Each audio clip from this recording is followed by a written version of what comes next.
Alright, Shalom. Welcome to another video. And as always, before I get started, I want to give all praise, all honor, and all glory unto Yahweh, Bahasham, Yahweh Shai, Bahasham, Wadash. And next, double honors to the head apostles slash elder bishops of the Great Millstone who teach and who rule well. Peace, blessings, and safety to all you sincere Akim. Keep pushing, keep believing, and keep the faith, regardless of whether people hear or whether they forbear. Alright, so this is going to be answering this question, okay, that I got in the email to the Great Millstone El Paso Gmail. Okay, they said, do you think all Israelites were brought over here as slaves?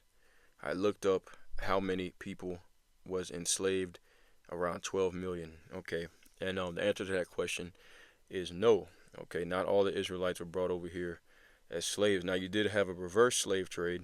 Okay, and ultimately a lot of the indigenous did end up, getting enslaved by the Europeans when they came. And the indigenous, if you're not aware, are the northern kingdom of the Israelites, according to biblical prophecy. Okay, and this is I figured this would be a good topic to go into because a lot of people are not aware that this is in the Bible. Okay, that it talks about the northern kingdom, and that's why we say that the indigenous of this land are the northern kingdom of the Israelites. Okay, so we're gonna go ahead and dive right into that prophecy. And Yahweh righteous meaning Heavenly Father's will is edifying to the elect. Okay, so I'm gonna start off up in Second Ezra, the 13th chapter. All right, Second Ezra chapter 13, and I'm gonna start down in verse 40, and I'm gonna read to 47. All right, it says, "Those are the 10 tribes." Matter of fact, Salakia, I start at 39. "And whereas thou sawest that he gathered another peaceable multitude unto him, those are the 10 tribes which were carried away prisoners out of their own land in the time of Hosea the king, whom Shalmaneser, the king of Assyria, led away captive, and he carried them over the waters, and so came they into another land." Okay, this is what Yahweh Shah was talking about, all right, when he said, "I have sheep of another fold." Okay, John 10 and 16, "And other sheep I have which are not of this fold," all right, not meaning not of the southern kingdom, "them also I must bring, and they shall hear my voice, and there shall be one fold and one shepherd." And we're going to touch on that prophecy. Okay, that is referring to Ezekiel the 37th chapter. We're going to touch on that before this video is out. But once again, okay, it's talking about the Yahweh Shah was speaking of the northern kingdom, which were over here in the Americas. All right, hundreds and hundreds and hundreds of years ago.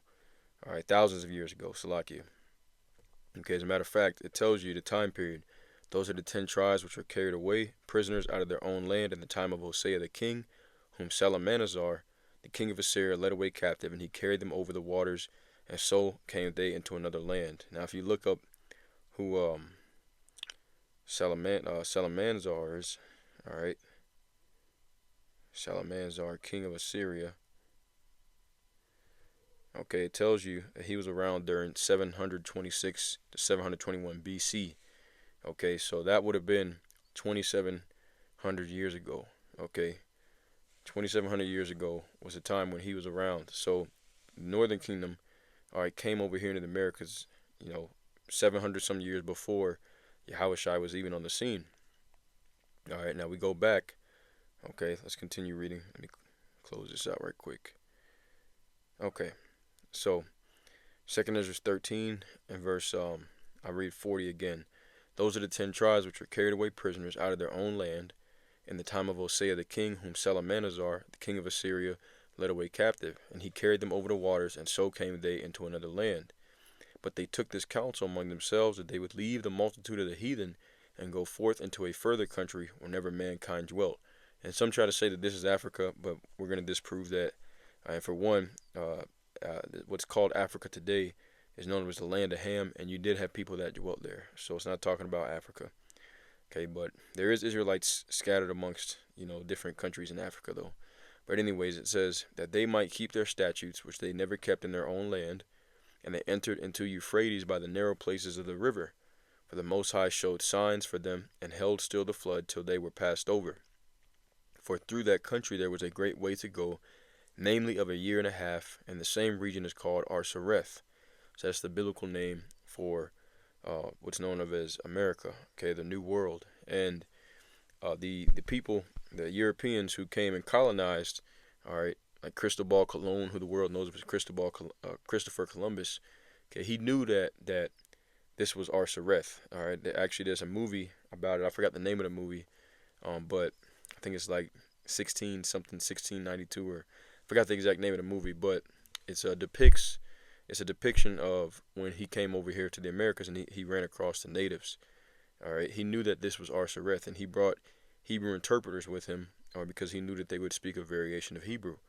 Okay, but continuing on, it says, verse 46, then dwelt they there unto the latter time, and now when they shall begin to come, the highest shall stay the springs of the stream again, that they may go through. Therefore sawest thou the multitude with peace. Okay, so, all right, how do we know, okay, that it's not Africa? Well, it tells you that the children of Israel and the children of Judah were oppressed together, the southern and northern kingdom.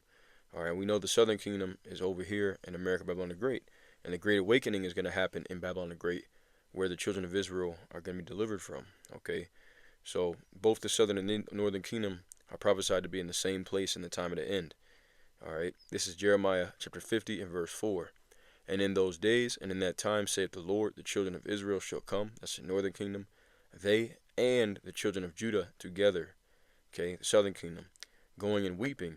They shall go and seek the Lord their God, and that's what's happening right now.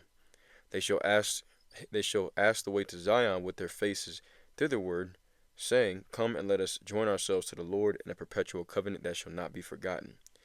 My people have been lost sheep. Their shepherds have caused them to go astray, and they have turned them away on the mountains. They have gone from mountain to hill, and they have forgotten their resting place. All that found them have devoured them, and their adversaries said, we offend not, because they sinned against the Lord, the habitation of justice, even the Lord, Yahweh Bashem Shai, the hope of their fathers. All right. So the children of Judah and the children of Israel, okay, would go and join up together and would seek the Lord their God, and that's happening here in America. Okay, this is the main place, all right, where it's prophesied of that the children of Israel, all 12 tribes, would be gathered together, all right, and delivered in these last days. Okay, Micah 4 and 10 tells you that. This is Jeremiah chapter 50 and verse 33. Thus saith Yahweh Shem Shai, power of hosts, the children of Israel and the children of Judah were oppressed together, both the so-called Negro tribes and the indigenous tribes. Okay, and all that took them captives held them fast, and they refused to let them go. So there you go. All right, they were oppressed together, and that happened here in America, Babylon the Great. Okay, let's get Ezekiel 37, because Ezekiel 37 talks about the two kingdoms, southern and northern kingdom, coming back together. All right, I'm going to start at verse 15. Ezekiel 37 and 15, the word of Yahweh Bashem Shai came again unto me, saying, moreover, thou son of man, take thee one stick, and write upon it for Judah, and for the children of Israel his companions.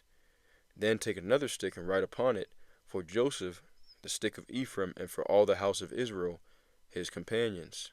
Okay, and join them one to another into one stick, and they shall become one in thine hand. And when the children of thy people shall speak unto thee, saying, wilt thou not show us what thou meanest by these? Then say unto them, thus saith Yahweh Bashem Shai, behold, I will take the stick of Joseph, which is in the hand of Ephraim, and the tribes of Israel his fellows, and will put them even with the stick of Judah, and make them one stick, and they shall be one in mine hand. So the northern kingdom, all right, which a lot of times is referred to as the tribes of Israel, okay, the northern kingdom, all right, would be joined back unto Judah, okay, because you had the split after King Solomon. You can read about this in I forgot exactly. I got a video on it. Maybe I'll if you need that video, I got like an hour-long video on all that history. Class. If you need that video, put it on the comment section. I'll make sure I find it and post it. Okay. But anyways, continuing on, verse 20, it says, and the sticks whereon thou writest shall be in thine hand before their eyes, and say thou unto them, and thus saith Yahweh Bashem Shai, behold, I will take the children of Israel from among the heathen, whither they be gone, and will gather them on every side, and will bring them into their own land. And I will make them one nation in the land upon the mountains of Israel, and one king shall be king to them all. And they shall be no more two nations, neither should they be divided into two kingdoms any more at all. Okay, and this is happening in America, all right?